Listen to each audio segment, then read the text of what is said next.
This is Trend Following Radio, where great thinking comes alive.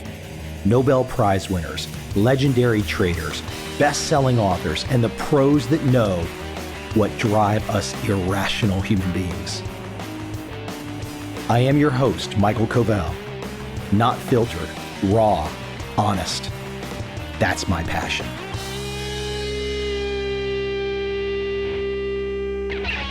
My guest today is Robert Waldinger. He is a professor at Harvard. His new book is called The Good Life. What a great title. You hear that title and you know it's for you. And it is for you. It's for everyone. Robert has been involved with the Harvard Study of Adult Development, otherwise known as the longest scientific study of happiness ever conducted. Initiated in 1938 and ongoing, 724 families have participated.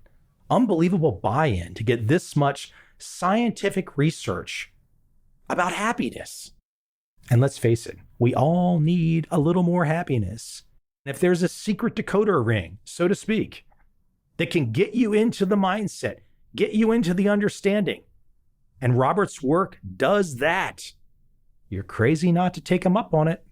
Without any further delay from me, let's jump right into my guest today, Robert Waldinger. I hope you enjoy.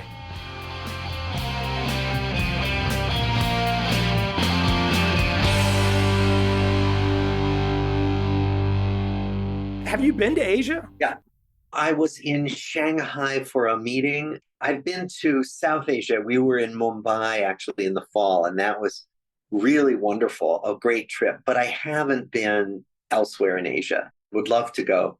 When I look at your background, just a little bit that I know, I have a sneaky suspicion that you could find yourself into all kinds of interesting crevices and nooks. Then you'd be like, oh my gosh, this is so cool. Yeah, I always find, I guess for me, especially Vietnam and Thailand, the Buddhist statues, the temples, I always feel like I'm in another world. And I guess technically I'm 8,000 miles away from you, so I am in another world. Yeah. Actually, I'm mistaken. I have been one place in Asia that I blanked out on, Bhutan. I was in Bhutan, just loved it in 2018. It was just a magical place. That's an airport to land in, right? Oh, yeah. That's a landing that's a little frightening, but so beautiful. I've not been yet. I had a podcast friend who has been. He took his mom and he really loved it. Let me jump in with the big picture first. I've done so many podcast episodes with so many different people, probably many people that you know. Your topic is a topic where it's like everybody and anybody is going to have some curiosity. You can't walk into a party. I mean, maybe if you were an engineering professor or a computer science professor, you walk into the party, people will be like, oh man, I don't want to listen. But your topic stops people, doesn't it? It does. It does. Let me throw the big one out there, because when I hear this in talking with you, it's the first time I've been exposed to it. The Harvard Study of Adult Development. That is a secret title. It's a big one. Yeah. Unpack it for us mere mortals. I'm going to ask you a lot of questions. Unpack that just as a starter. Me and you are on the elevator. What is this Harvard Study of Adult Development? It's the longest study of the same people going through their whole adult lives that's ever been done. It's 724 families, 2 generations, across 85 years. The same people, year after year after year, studied for now 85 years, and we're still collecting data as we speak. This is extremely rare. Most studies are snapshots of life right now, or longitudinal studies stop after 5 to 10 years because too many people drop out. The idea of an 85-year study is absolutely unheard of. How did it start? How did this continuum exist to where there was the buy-in across generations in academia to keep it going? That's a challenge. It's a huge challenge. I mean, first of all, you have to find people to keep doing study. You have to find researchers. I mean, my predecessor asked a few people, turned him down before he asked me if I wanted to take over the study. It's a great, big, messy, unwieldy thing with hundreds of thousands of pages of information. It's a big deal to keep going with it.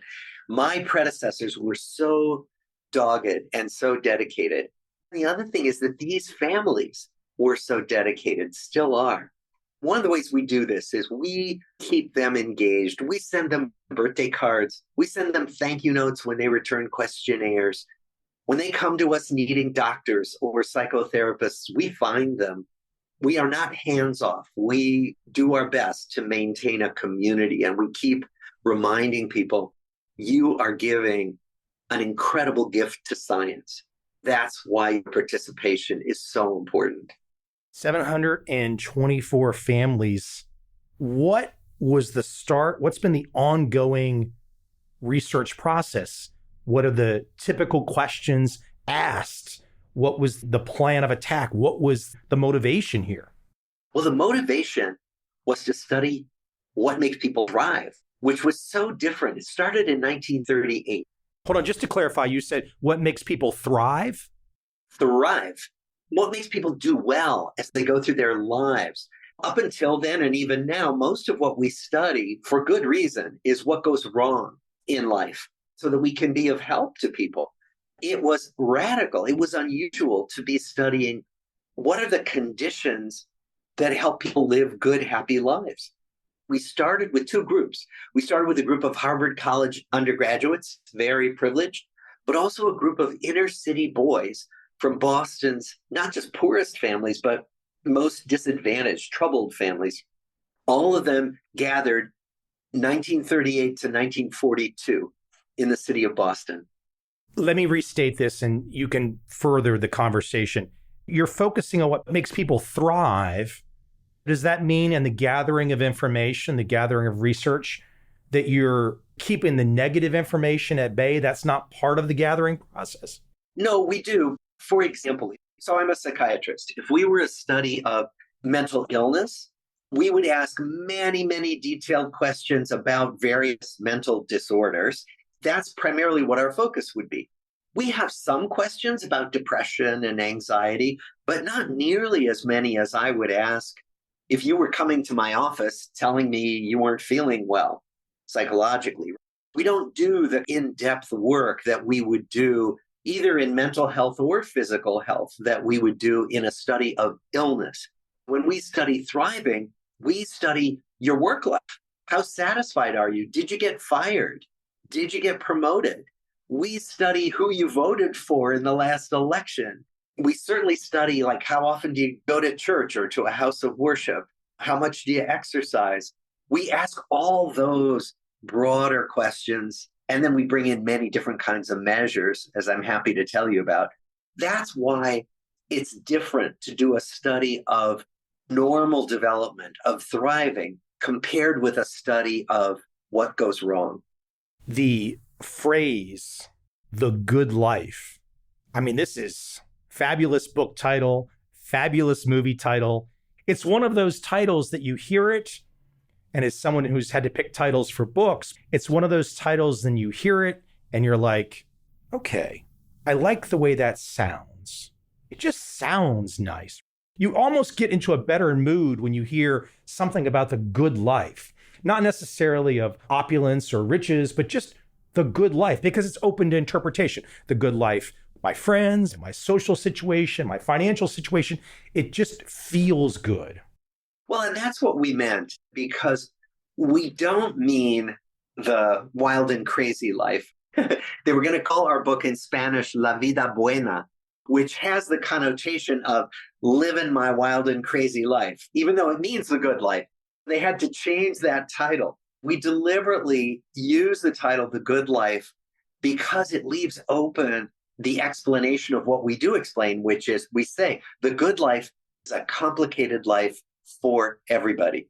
We're not just talking about happiness, kumbaya at all. We're talking about how real lives play out. And we tell stories in the book. They're real stories of real people, of how their lives play out over time in so many different ways. Why have people stayed so motivated to participate in this program? We asked people at one point, how has being part of this study affected you? Some people said, oh, it hasn't affected me at all. And some people have said, your questions are a nuisance. But most people said, this has been a really important experience in my life because you keep asking me to reflect on myself and where my life is going. I know that every few years, or actually it's every 2 years, you ask me to reflect on myself and my life. That matters a lot in terms of not just how I think about my life, but then what I decide to do with my life. Many people have said, this has changed my life just by your observing me over and over again. As I go through your world, your work, your book, one of the great reminders for me is the notion of challenges. I see, whether it's through family, friends, the online world, so much of our modern life is all about discussing the challenge, discussing the obstacle, the trauma, the whatever that is in front of somebody, then presenting it in such a way where, oh, I wish I didn't have to deal with this, or this is too much for me, as opposed to the simple way that your work is framed, the study is framed, which is, look, you're going to have joy, you're going to have suffering, you're going to have up, you're going to have down. That gets very much into, obviously, the part of the world that I'm in right now with that Zen mindset, which is a little bit different than what I would have grown up with in America. Yes, because in America, we have this bright and shiny myth about life can be perfect if you just do the right things. What we find when we study these thousands of lives is that no life is perfect. No life is without challenge and suffering. That's just the truth of being alive. And the Buddha knew that. The Buddha said that 2,500 years ago. We know this to be true. On the one hand, we can say, well, of course we know this. We can sell each other the myth that some people have it all figured out and they have perfect lives. If you look at people's Instagram feeds or their Facebook pages, we curate our lives for each other. I don't post my pictures where I wake up feeling miserable or hungover. I post the pictures where I'm on a nice beach or I'm about to eat a beautiful dinner. What we can end up doing accidentally is presenting our lives to each other as though they were perfect. That can give us the feeling that, gee, everybody else, or at least some people, have it all figured out, and I'm the only one who doesn't. A lot of what our book does and what our work, our published papers do, is they say, this is how life really is for most people. This is the truth of it. It is a good life. It's just not happy all the time. And to go back to my use of the word challenge and into your work, it's counterintuitive. Look, I've already confessed to you that I've done 1,100 plus podcast episodes and 8 books. I'm used to challenges and I've had business conflicts and stuff like this. When you come out on the other side, you realize you had to go through it. I either didn't learn what I was supposed to learn at some stage of life, or I just had to experience that because of my personality. And I had to get to the other side of wisdom. So I had to go through the little bit of chaos, perhaps, maybe it's a lot of chaos, to get to the other side. What you, in your work, you're telling people that's what you should expect. And that gives you the happiness. Yes, it gives you the happiness. It gives you the wisdom. What we want to do is give people permission to feel fine about that. Not to feel like there's something wrong with me because life can feel like a roller coaster at times, but to say, that's okay. That's how it is for everybody. That's what makes it good. You mentioned Buddha a second ago, and you used the phrase 2,500 years ago. And that's also something for our modern life. A lot of people might think, well, hold on. This professor and this podcast host, Mike, they're talking about wisdom from 2,500 years ago. I find myself, only as I get older, does it make more and more sense. The reason why we're putting this out there is because for many people, that kind of wisdom feels preachy. It feels like just somebody's opinion. So the Buddha had a bunch of opinions. So what? Bob Waldinger has a bunch of opinions. So what? what may mean something to our listeners, hopefully, is the idea that there are thousands of lives on which we've collected data. We're not just giving our opinions, we're talking about what is true for thousands of people over 85 years. That may have some value to people who are understandably skeptical, because we get a lot of opinions. Every day, we're being bombarded with opinions. What does science tell us life is really like for most people? One of the things that the science that you've been involved in, tells us about most people is that friends are very important. Add some flesh to the bone there. I mean, instinctively, we know this. I think also I can observe family and friends where I see people and I just know they don't have the close personal friends, perhaps any. I can see them suffer. They know it too, but if enough time goes by without the friends, they develop ways to work around it and make excuses and this and that, and you can see them suffer. Going back to the basic finding that blew our minds, actually, in the 1980s and 90s, the finding was that when we looked at these whole lives and we wanted to say, okay, what about life predicts who's going to grow old in a happy, healthy way and who's going to live longer? It wasn't your cholesterol level in middle age. It wasn't your blood pressure in middle age. It was the quality of your relationships with other people. It was like, wait a minute, how could this be? Yeah, having happy relationships, having good friendships, good family relationships, good work relationships, having those might make us happier. Okay, but how could they actually predict that you'd be less likely to get coronary artery disease or type 2 diabetes or arthritis? How could that possibly be? Then other studies began to find the same thing. That's when we began to have real confidence in this finding, this robust finding, that our connections with other people, when they are good and warm, actually keep us healthier as well as happier. That was a startling finding, and now it's taken as a given because so much science points in that direction. Let me press a little bit to understand my own curiosity on relationships, friendships. We all can have situations where we have, not everybody, maybe some people, unfortunately, we can imagine lifelong friendships, lifelong relationships, close family members. Then we can also have situations where, look, today, given our ages, who knows? Maybe you and I will never speak again. I feel an instant connection talking to you. So I guess my question is, what does the science show in terms of relationships that extend a long period of time versus having many small relationships that maybe don't last, but were really nice? Well, the science shows that both matter. Both are good for us in different ways. So that's the other thing. We get different things from different relationships. We get fun from some relationships. We get material assistance. My neighbor loans me tools, which I never have on hand. We get so many different things. Also, we get little hits of well-being from the person in the coffee shop who hands us our coffee. If we have a nice little exchange in the coffee shop, we get many different things. What we find is that everybody needs those, if not long relationships, then at least those really warm, secure, close relationships that make us feel safe.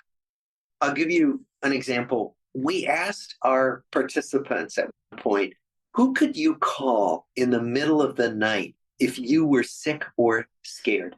List everybody you could call. Most people could list several people. Some people couldn't list anybody.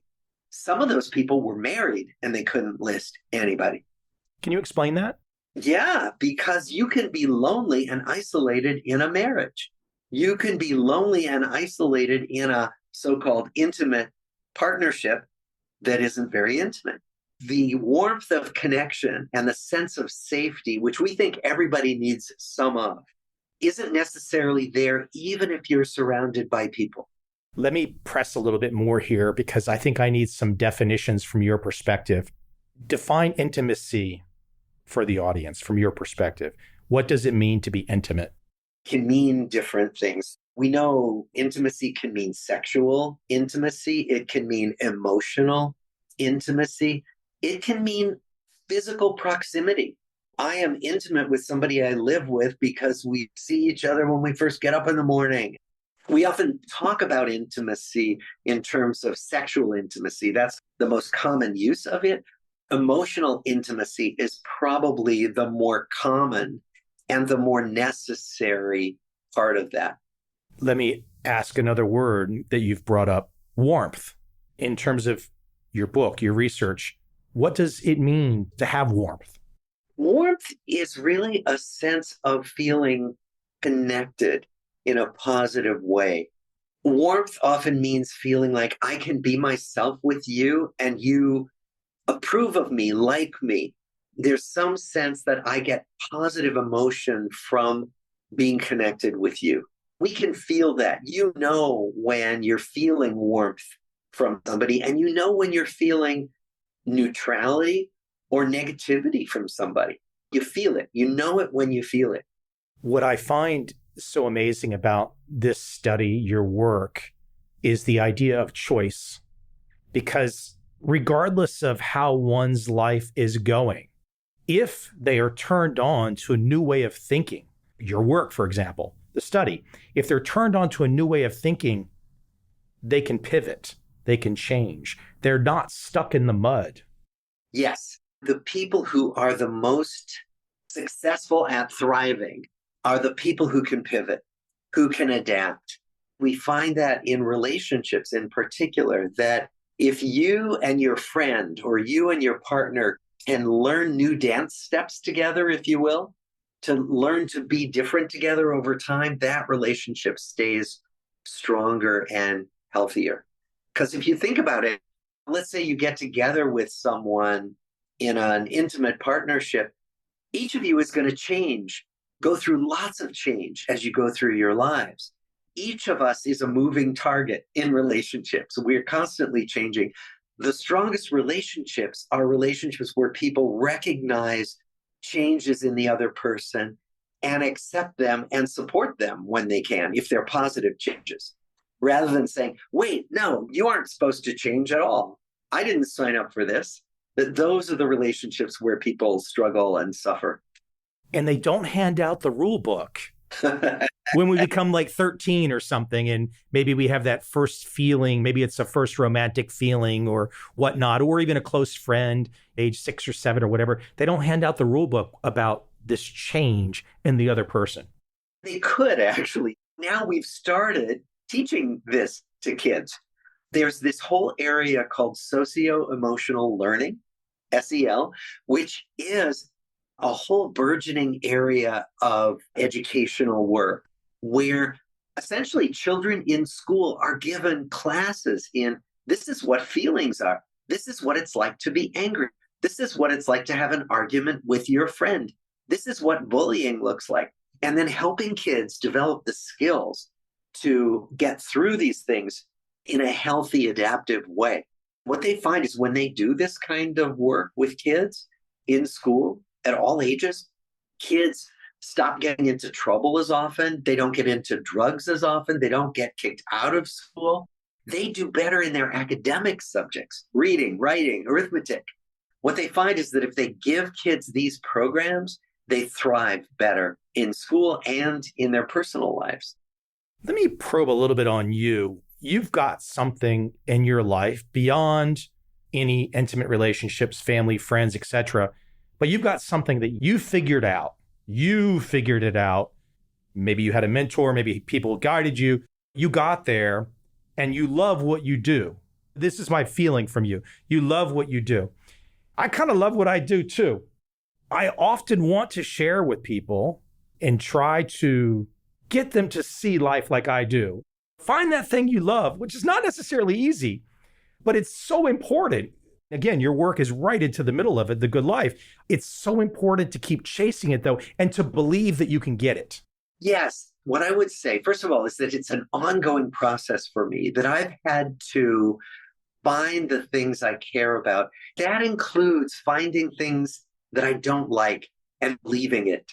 I'll give you an example. I'm a psychiatrist. I was on track to run a psychiatry department at a hospital because that's one of the coveted positions. Everybody said, "Ooh, that's what you should want to do with your life, run a psychiatry department." What I found was that I don't like administrative work. I actually don't like it at all. Many people do and are good at it, thank God. I just don't like being an administrator. I don't like running things. I had to learn that because the culture says, my culture said, "Oh, you should want to do that. That would be a prestigious thing to do." What I'm saying is that I think that as much as finding what you love is important, it's also to find what you don't love and believe it. Even if the world is telling you, "Oh, you should go after that prize, that coveted position," pay attention to what lights you up and what saps your energy. Turn away from the things that sap your energy. We can think about misconceptions in all areas of life, but give my audience some of the misconceptions, the misunderstandings about happiness that has been learned through this 80 plus years of study and research. There are untold numbers. I don't want to use the term self-help or motivational because that's not really what we're talking about. As you say, science is in play here. What are some of those phrases and understandings that people get all wrong? The myths, I call them, are myths that often our culture sells to us. The myths are the standard myths that wealth will make us happy, that fame will make us happy, that achieving a lot, winning a lot of awards will make us happy. We had people in our study who were wealthy, who were famous, who won tons of awards. JFK, right? JFK, Ben Bradley, longtime editor of the Washington Post. I can't tell you about anything else because the names have to be confidential. JFK and Bradley, that knowledge is already public. I can say something about it. But what we find is that fame and wealth, winning lots of awards, don't make you happy. They don't make you unhappy. They're just different from happiness. Yes, having your material needs met, your basic needs, that is important for happiness. Actually, they've done a study of this where they estimate that probably about $75,000 a year household income. Once you get to that level, you do get happier before then as your income goes up because you need that to have food and a house and shelter and education and healthcare, all that. Once you get above about $75,000 a year, by some estimates, your happiness really doesn't go up very much. So you could make $75 million a year and your happiness won't go up very much above that. In addition, we find that, first of all, fame makes many people less happy because you lose privacy often when you become famous. High achievement. Now, achieving things that matter to you, that's satisfying. So that's different. Some people win the Nobel Prize and then get depressed because they may have had the idea that, well, if I win the Nobel Prize, then I'll finally be happy all the time. And they realize, well, no, that doesn't bring happiness. All of those myths are myths that we sell each other. Think of the messages that we get all day long. If you buy this car, you'll have a more exciting life. If you serve this pasta to your family at dinner, you'll have the happiest family dinners. All these subliminal messages all day long that come to us through ads and through television, Instagram feeds. What we need to do is look more closely at the myths that we're being sold and see through those myths. I saw a video clip the other day. It looked like a conference room in Korea. It was a room full of 20-something ladies, all dressed similar, standing with a little circular light rack and their iPhone in the middle.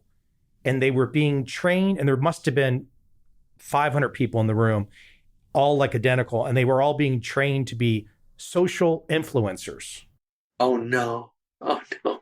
It was very 1984 in a way where it was like all of those young ladies believe that what's taking place in that room as they're going on some identical path is going to lead them to happiness.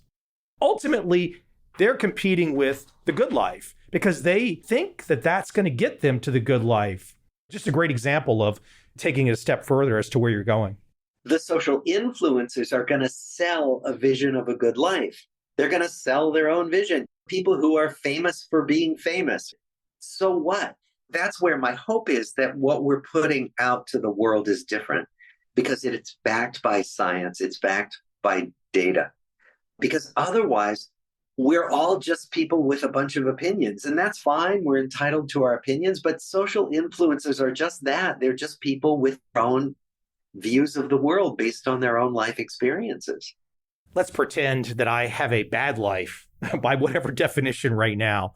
I want to bring myself into your world. Maybe it's not necessarily a bad life. Maybe I have assorted issues. I want more of the good life. What's the first step somebody should take? Where do they start? Invest in your relationships. And then your question is, well, where would you start doing that? The first thing would be to just take stock of what you have in your relationships. What are you getting? What do you have enough of? What would you like more of? Or what would you like to be different? Maybe you're in an abusive relationship that either needs work or you need to step away from that relationship. Maybe you are too isolated and you need more connections. Maybe you have a lot of connections, but you don't see those people very often and you don't make time for them. The first step is to look at, what do I have? What would I like more of? And in some cases, what would I like less of? Do that assessment. Then, depending on what you find, there are steps you can take. I guess what you're really outlining is almost doing a relationship inventory to start.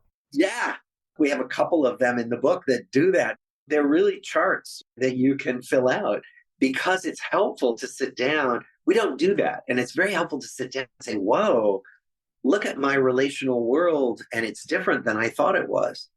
Relationships are an asset just as much as some amount of capital you might have in the bank. Yeah, exactly. In fact, they're a really powerful asset. What we find is that they not only make us happier over time, but they help us weather the storms of life, that they are, in ways, an insurance policy. Example, our first generation were born during the Depression or just before. Then they grew up during the Great Depression, and the Harvard undergrads, the privileged guys, all went and served in World War II. We asked these people, how did you get through these big global crises, these terrible times? To a person, they always said something about their relationships. During the Depression, neighbors got together and shared what little they had and helped each other get through. In the war, soldiers would say, it was the people back home writing me letters who I knew were waiting for me to come home.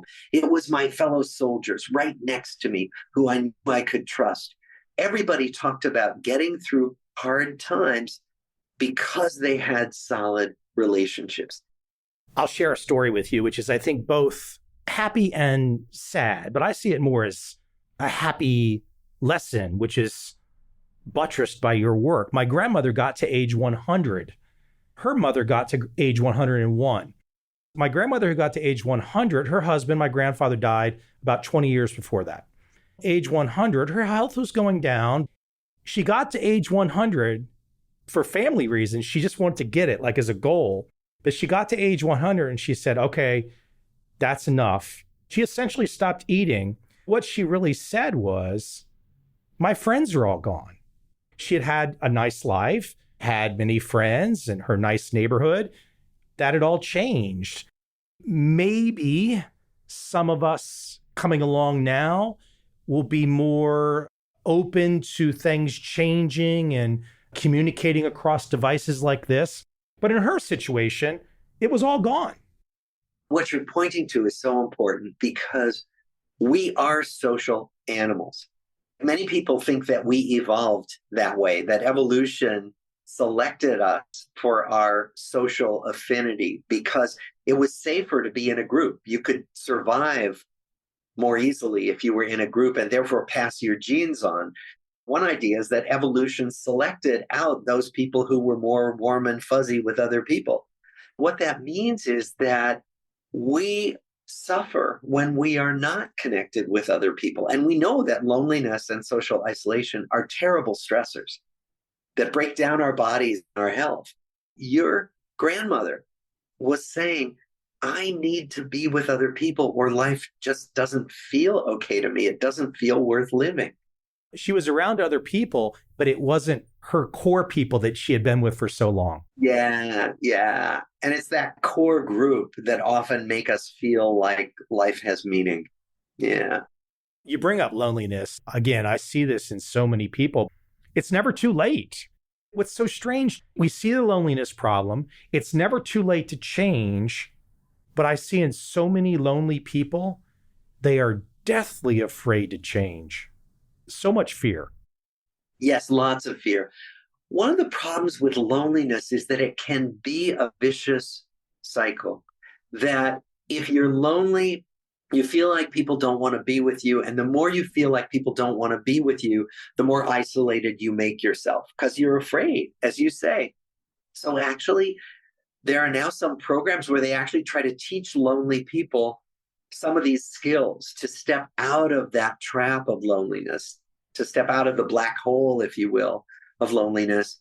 And then in addition, there are programs, there are things lonely people can do that make it more likely that they will move out of loneliness. So, for example, doing things they care about alongside other people. That could be joining any kind of club, going to a church or a house of worship, volunteering at a soup kitchen or a food pantry, volunteering to read to little children. Any of those things can take us out of our isolation, offer something to other people that allow us to feel like we're useful, that we matter, that we're of service, bring us into more connection with other people.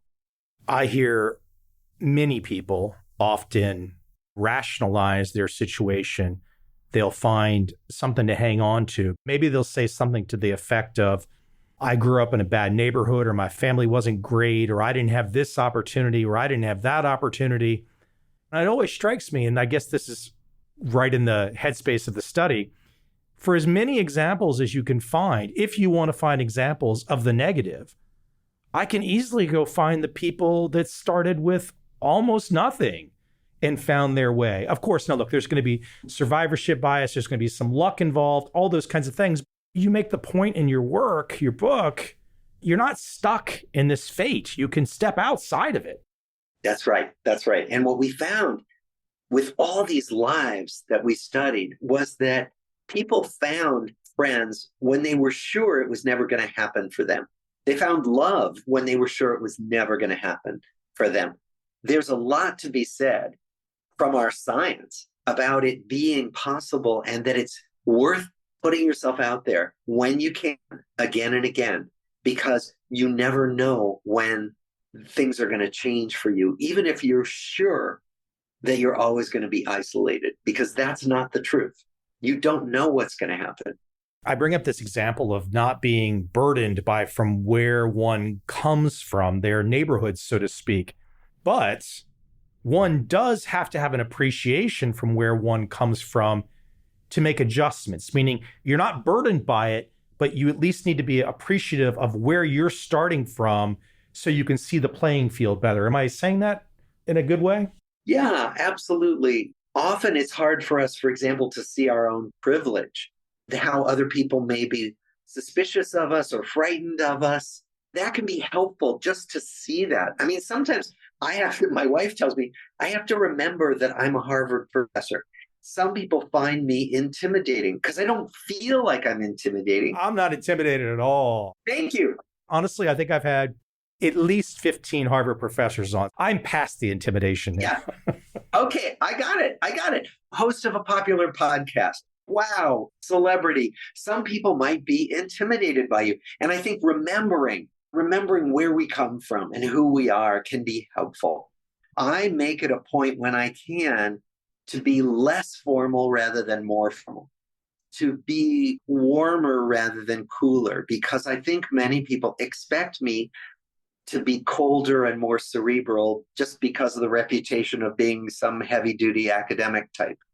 I think that you're right. Knowing how the world may perceive us can help as we come out into the world.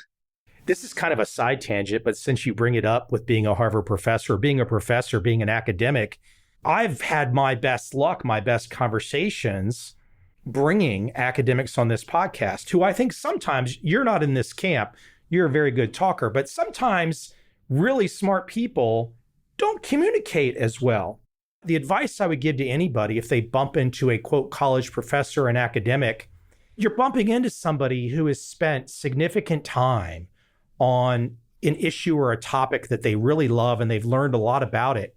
You ask a few questions, you're going to get lessons, and not necessarily like I'm in a classroom lesson, just interesting conversation. Because people that put themselves into that situation, like yourself, just invariably find interesting insights that people that are just going through their normal life don't come across. Well, and you're making an important point that we find, which is that curiosity is such a great lubricant for a relationship. So if you are curious about someone else, people love to be noticed. They love to be seen. They love to have someone be interested in them. So if you ask somebody about their work or their life, could be asking them about their family, could be asking them about a hobby or their work, people usually light up. They love other people's curiosity. If you're looking for a conversation starter, if you're trying to make new relationships, just notice something about somebody. If you're on a walk, notice their dog or something they're carrying. Or if you're at work, notice something that somebody has displayed on their desk. Just be curious, and that will often make people warm to you and turn toward you and share something about their lives.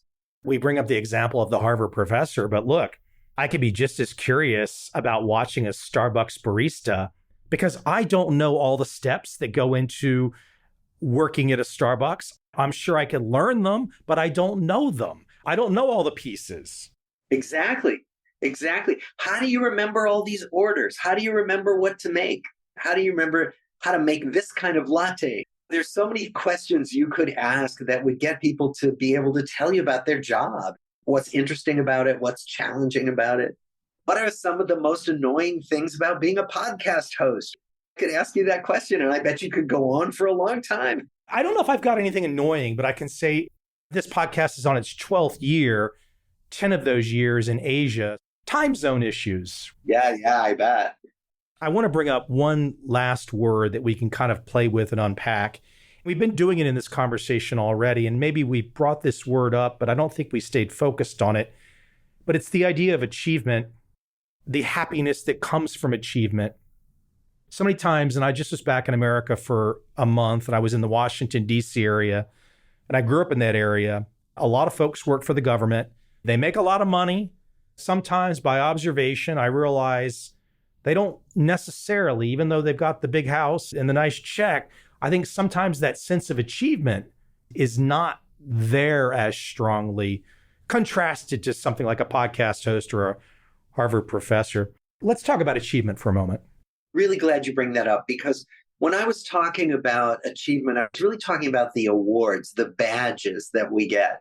The achievement that's meaningful is when we feel like we're doing work that matters, when we feel like we're doing work that we care about for causes we care about. Mike, if you feel like you're putting ideas out into the world, you're introducing the world to people who you'd like to be seen, that matters to you. That's probably more important than exactly what you're rated on the list of podcasts in terms of popularity. Because what's meaningful is that the work is work you care about. And I think your government friends, some of your government friends hopefully are doing work that they care about. Some of them are doing work that may seem mindless, meaningless, even harmful. It's the quality of the work that matters, I think, for most of us, not the badges that we get at the end of the day.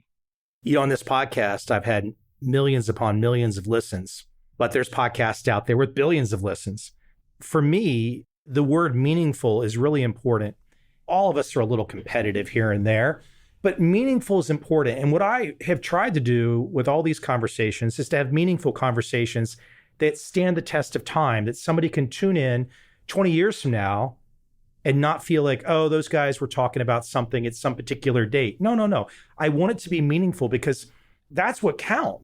And I think ultimately, I have a bet with myself that maybe when AI gets a little bit better, that some of us people like yourself, myself, that have been involved in creation, research, AI might start to unpack people that have been buried. So I would always tell people, find that sense of personal achievement, but do it to the best of your ability, because we might very well get to a situation in this world where you really get rewarded for going the extra mile, for really giving it your all. And that work that you put out there may be discovered later. We know about artists, for example, who were never discovered in their lifetimes, but whose work was so important. It's, of course, sad that artists don't always get to see the impact of their work. You're saying something really important, which is that you never know where your work is going to resonate and where it's going to lead other people. That feeling gives happiness. Yeah. One of the many ways you can find happiness. Yeah. The book, The Good Life, Lessons from the World's Longest Scientific Study of Happiness, Create a More Meaningful and Satisfying Life. You do a great job, you and your co-author, Mark Schultz. Great stuff.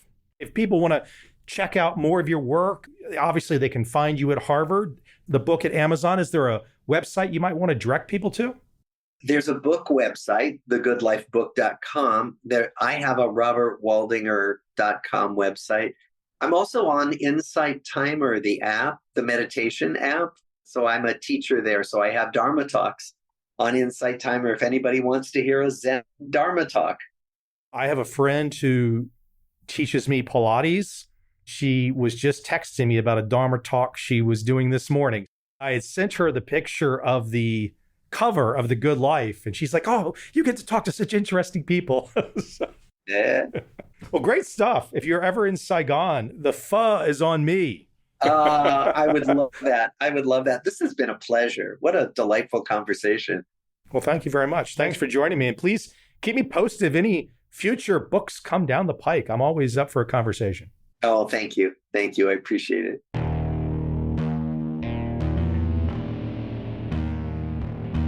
I see a time when those awake will understand how to make money in up, down, and surprise markets. Whether new trader or experienced, college student or financial advisor, protecting against a crash or just trying to make a lot of money, trend following offers everyone an answer in uncertain times. To get started immediately, send me an email, michael@covel.com. I will send you the right trend following steps to take along with my free video. But if you want to buy and hold, trust the government and trust Wall Street, this is absolutely not for you.